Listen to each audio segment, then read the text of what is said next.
Hi, I'm Hazel, and today I'm going to be going over how to use TradeSkillMaster to streamline crafting for profit in WoW.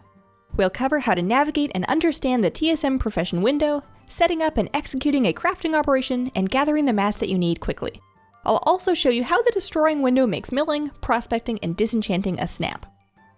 Let's start by taking a look at the TSM Crafting window. Open any crafting profession and press the button on the top left-hand corner to see the TSM Crafting UI for that profession. If you want to go back to the default UI, you can toggle it back in the same spot. You can drag the window by the edges to move it, and drag the triple slashes on the bottom right-hand corner to resize. Now that it's a comfy size, select the profession that you want to use from this drop-down menu. If you'd like to link your recipe list to someone, just open up your chat box and press this link button here.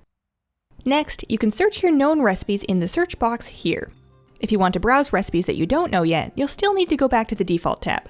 Here, we can filter our recipe list by category or source. You can also filter your list to show only recipes that will give you a skill up, or recipes that you have the mats for. Looking at your recipe list, you can click here to display either profit, crafting cost, or item value for each recipe. I tend to leave that on profit since it's the most immediately useful thing to know.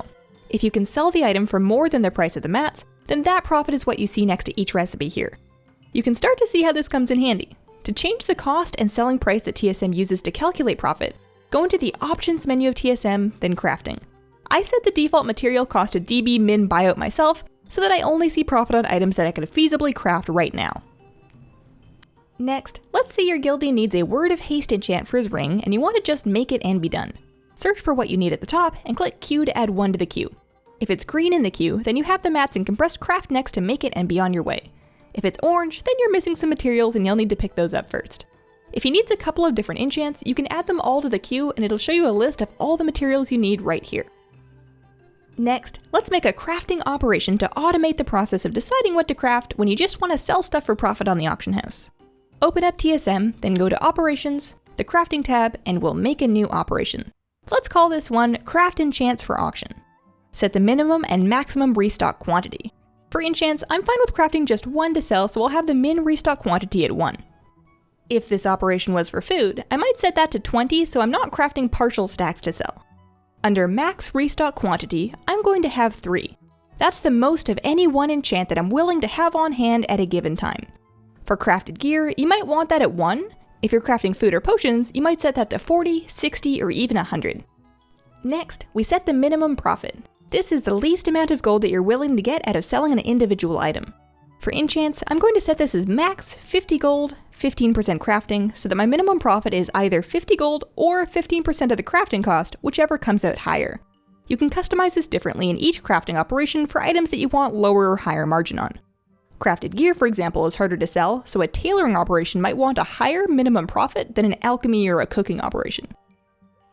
Next, make sure that the right group is using your new crafting operation by going to that group, then Operations, and then set the crafting op. I like to override module operations here so that I can have different crafting ops for different professions. If you don't have a group set up for your profession yet, you can auto-create one in the profession window. Tab to TSM groups in that profession, then create profession groups to make a group with all of your crafts for that profession in it. With your new crafting op all ready to go, you should see your group listed under TSM groups in the profession window. Select it and hit Restock Selected Groups. This will add to the queue everything that you can make which meets your minimum profit criteria. It'll add enough of each to restock you up to your maximum quantity. Because my max quantity was 3 and I don't have any of these on me, it's added 3 of each to my queue. I don't have any of the materials just yet, so they're all listed as orange. Now it's time to gather. With your full queue ready to go, press Gather. Make sure that you've got the right crafter and profession selected, disable DE and crafting search for now, and start gathering. This will pull up a little shopping list window with everything you need to go find and tell you where to find it. For this crafting queue, quite a few of my mats are going to come off the auction house. To gather from the auction house, talk to an auctioneer and click Buy Items in your gathering window. It'll auto-search the first thing on your list. Buy as many as you need, and then it'll pull up the next thing on your shopping list. Keep going until you have all your mats together. If some of the items in your gather list are from a vendor, or in your bank, or in your mailbox, that's easy too. Talk to the vendor, or banker, or mailbox, then click Gather and it'll pick up precisely what you need. This is amazing for buying a variety of inks off an ink vendor, or pulling little bits of mats out of your bank all at once. After you've gathered all of the mats, it's time for the easiest part. Open up your queue and hit Craft Next. Keep pressing that button and it'll craft everything from your queue. If you've already set up an auctioning operation for these groups, just go to the auction house and run your post scan. Done.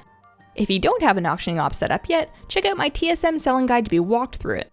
There's a link in the description of this video as well as on the screen in the info card. Last, as a quick bonus, let's look at TSM Destroying. This is a separate module which you'll definitely want if you find yourself disenchanting, prospecting, or milling things often. If you have stuff that you can destroy, the window will auto-pop when you log in. Closing it will dismiss it for the rest of the session, but it'll come back if you reload UI or relog. Spam the Destroy Next button and it'll chew through the destroying queue that you see here. If there's a certain item that you want destroying to permanently ignore and never destroy, just shift left click to remove it from the queue. This makes disenchanting delightfully quick, and I'm not sure how I got by without it. And that's how to craft for profit with TSM. Check out my TSM guides playlist linked below for all of my TradeSkillMaster guides. Don't forget to subscribe for other useful WoW videos and have a wonderful, wonderful day. Bye!